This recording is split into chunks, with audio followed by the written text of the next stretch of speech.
you realize how much freedom Tyler gives you? He works for a big company and earns $5,000 a month. You are supposed to be at home and supporting your husband who is doing the hard work and protecting the family. And yet, no matter how much I tell you, you keep getting cocky like that.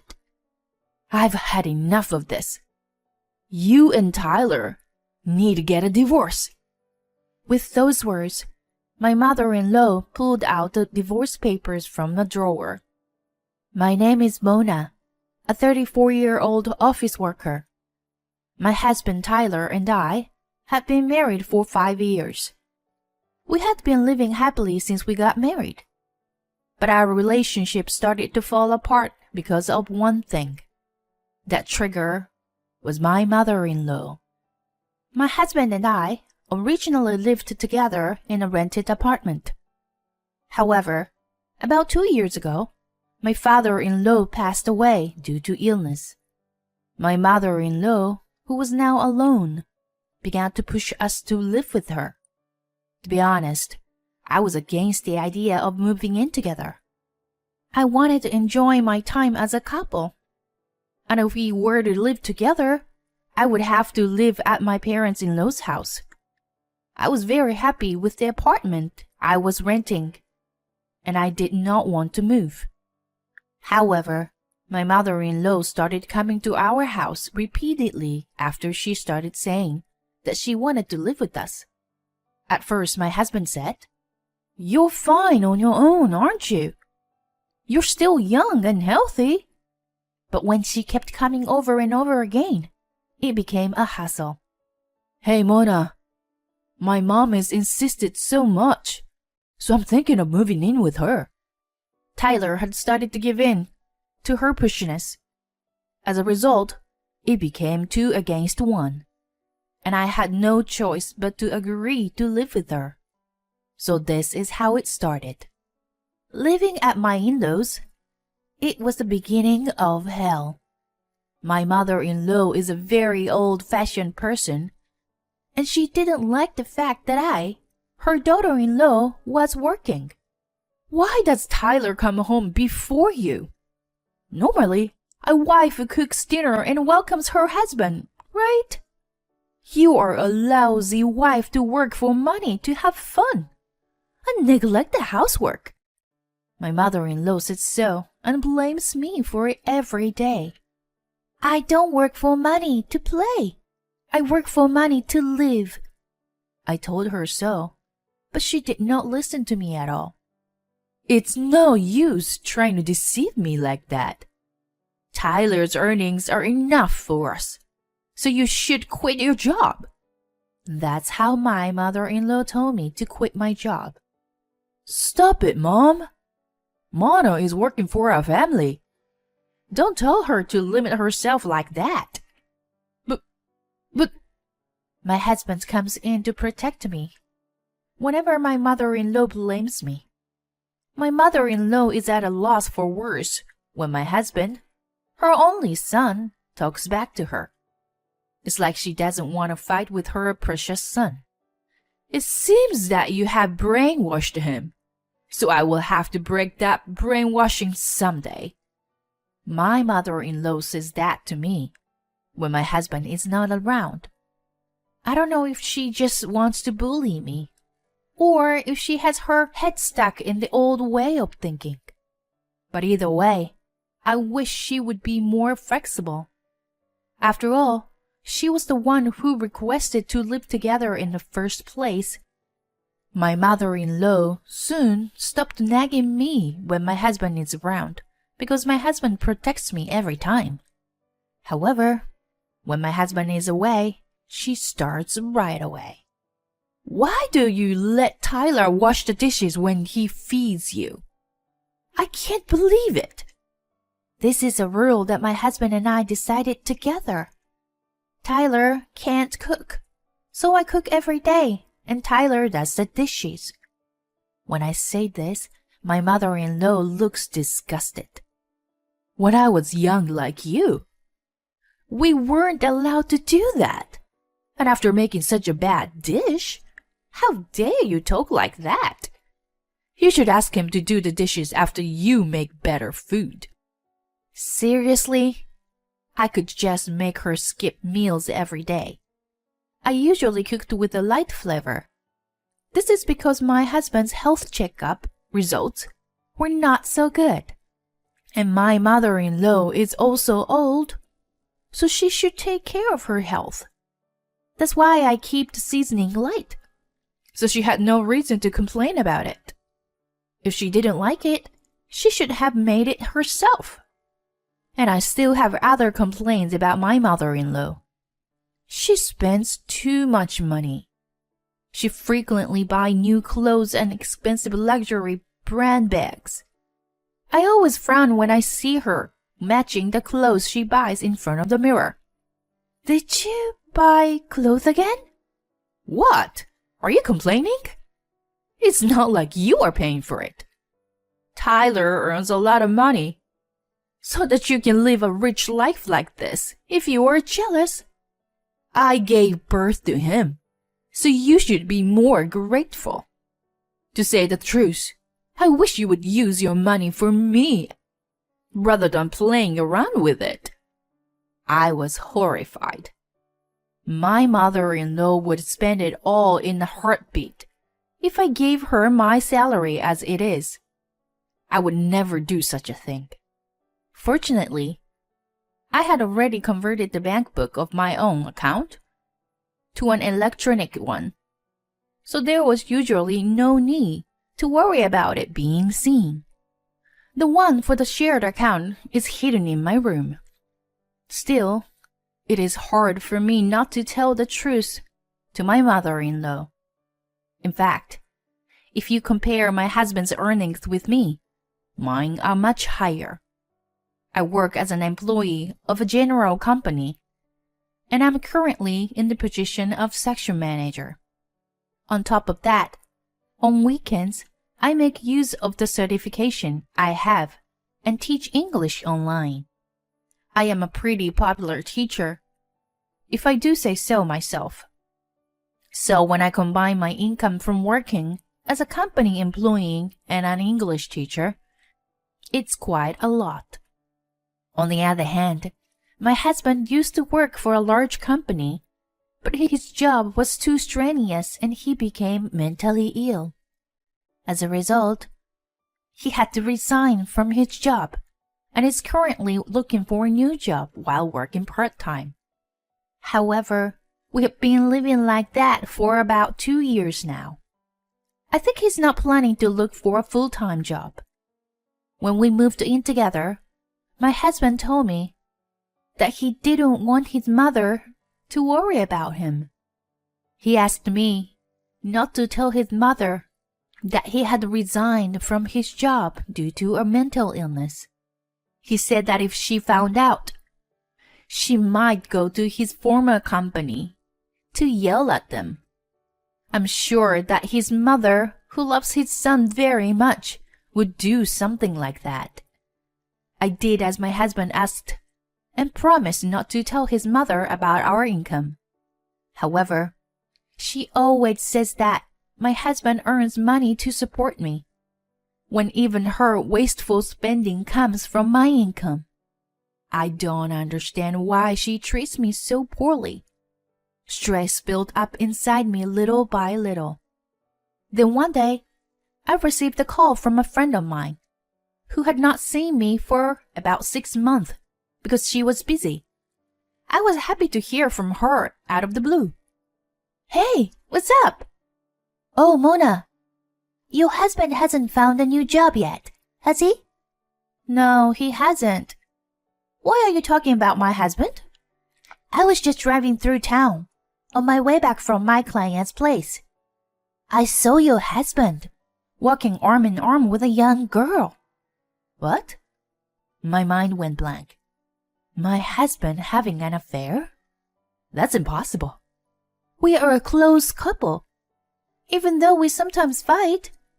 My husband protects me from my mother-in-law, and we have normal conversations at home. But I can't believe that he is having an affair. But I don't think my friend is joking either, since I haven't heard from her in a while. And she is calling me during the day, while working. She is not the kind of friend who would pull a prank like that.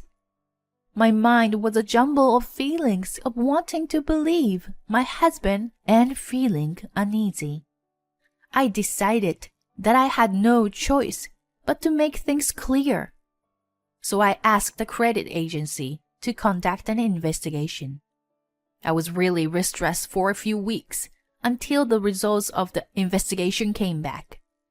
And that's the same time when my mother-in-law was being troublesome. "Tyler, I want to go on an overseas trip." "What? Overseas? Why all of a sudden?" "My friend's son gave her a trip to Europe to celebrate her 60th birthday. So I wanted to go on a trip to Europe for my birthday too." "I see. You're turning 60 this year, huh?" My husband crossed his arms and started thinking in front of me. No. It's not your problem. I'm the one paying for it.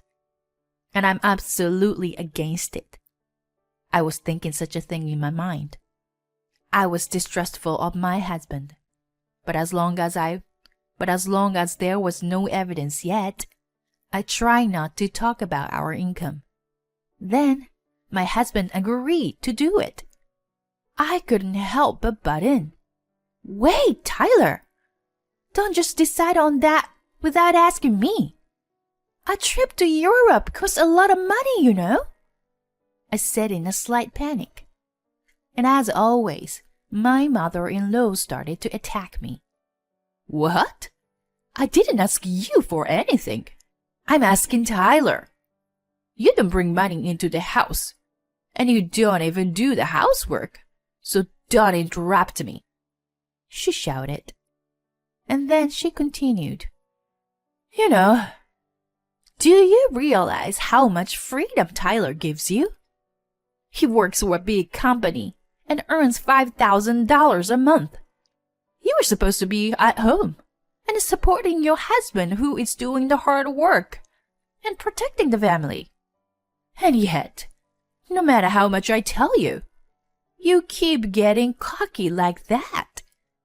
I've had enough of this. You and Tyler need to get a divorce." My mother-in-law told me to divorce my husband. This surprised my husband as well as me.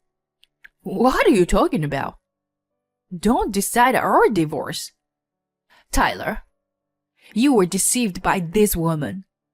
She's just using you for her own convenience. If you stay with her, you will be unhappy. So, break it off." Saying this, my mother-in-law pulled out the divorce papers from the drawer. My husband, who didn't think she had even prepared such a thing, was obviously surprised. "Mom, come on. Why do you even have divorce papers ready?" My husband apparently has no intention of divorcing me. At the time, I had a faint hope. I thought that the reason my husband did not want to divorce me was because he loved me, and that what my friend had seen was someone else. I wanted to believe that my husband was not having an affair, and that he was thinking of me and only me. I wanted to believe that. So I refused to sign the divorce papers, just as my husband had refused. However, my faint hopes soon went down the drain. I received a letter from the credit agency informing me of the result of their investigation. When I checked the contents, I found a number of photographs of my husband. It was obvious my husband was having an affair. I was shocked. At the same time, I was furious. I knew that my husband had been acting like a good husband at home, but behind my back, he was having a good time with a young woman. The woman he was having an affair with was a waitress at a cafe, where he worked part-time. She was 24 years old, 10 years younger than my husband. I guess it was because she was so young that my love for my husband instantly disappeared. Then, around that time, my mother-in-law booked a trip to Europe. Of course, I had no intention of going, but my mother-in-law had a triumphant look on her face. "Mona, you are staying at home, okay? You always spend too much of Tyler's money as much as you want," she said. "I don't want to pay for the overseas trip of my husband, who is having an affair, and my mother-in-law, who is a bully." So I whispered to my husband, "You are going to have to use your own money this time." My husband got quite upset and whispered back, Wait a minute. It's a married couple's business, so you'll have to pay for it." It seems that he intends to rely solely on me. Now, it was clear that my husband only sees me as a convenient housekeeper who earns money for him. "I'm divorcing you." "What? Why? Divorce?" I had said this in a voice that even my mother-in-law could hear, and she brought me the divorce papers with a very happy look on her face. "So you finally decided to move out of this house. Isn't it great news, Tyler? Now you won't have to throw your money down the drain." Tyler could not seem to tell the truth to his mother because he had kept it from her for so long. He signed the divorce papers under his joyful mother's presence. "I'll take it and file it at the office," I said as I packed up my belongings to leave. My mother-in-law grinned triumphantly and said, "I want to help you even if you were in debt," and walked me out. My husband had his head down without saying a word. I went back to my parents' house, filled out my part of the divorce papers, had my parents sign the witness box, and submitted the divorce papers to the government office. Then, of course, I sent a content-satisfied letter through my lawyer to Tyler and the affair partner's workplace. I blocked his contact information, and he could not contact me even if he needed to.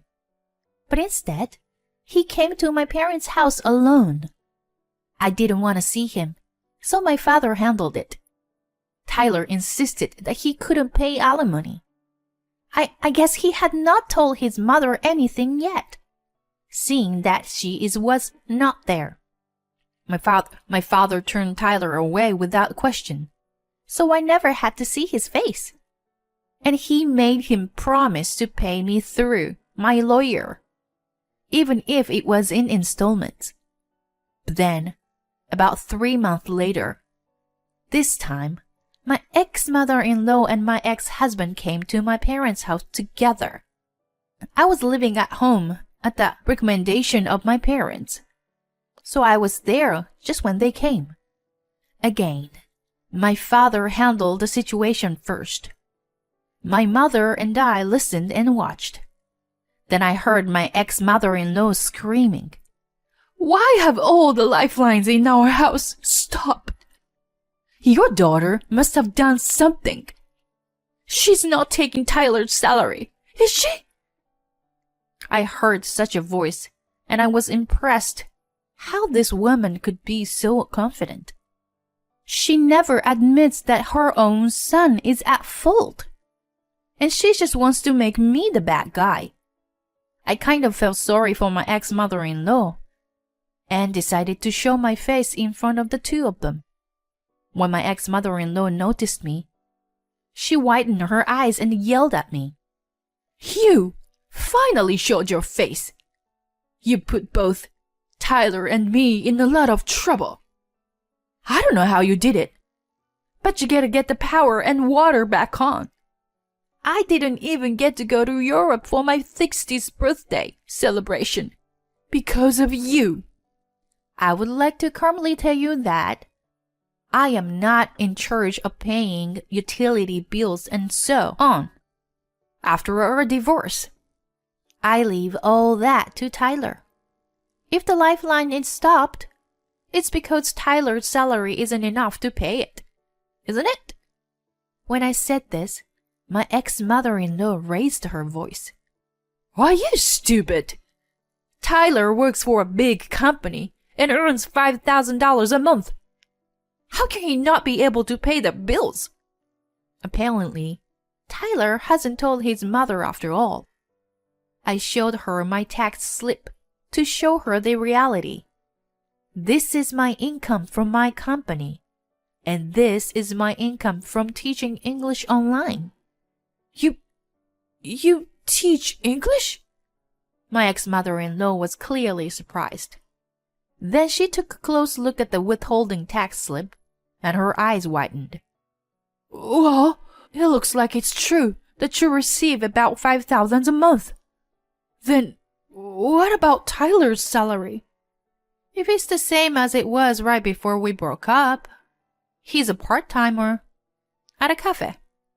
I would say his take-home pay is about $600 a month. $600? And since he has to pay the alimony for the affair, I bet he has very little money for living expenses. Right? An affair? Why? Isn't Tyler a businessman working for a big company? My ex-mother-in-law was about to collapse because the reality was so far away from what she thought it was.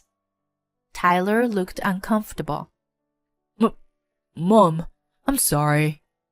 I have been meaning to tell you. He apologized. Then she started to say something outrageous. Mona, I'm sorry. I said selfish things without knowing anything about you. I will reflect on what I said, so please come back.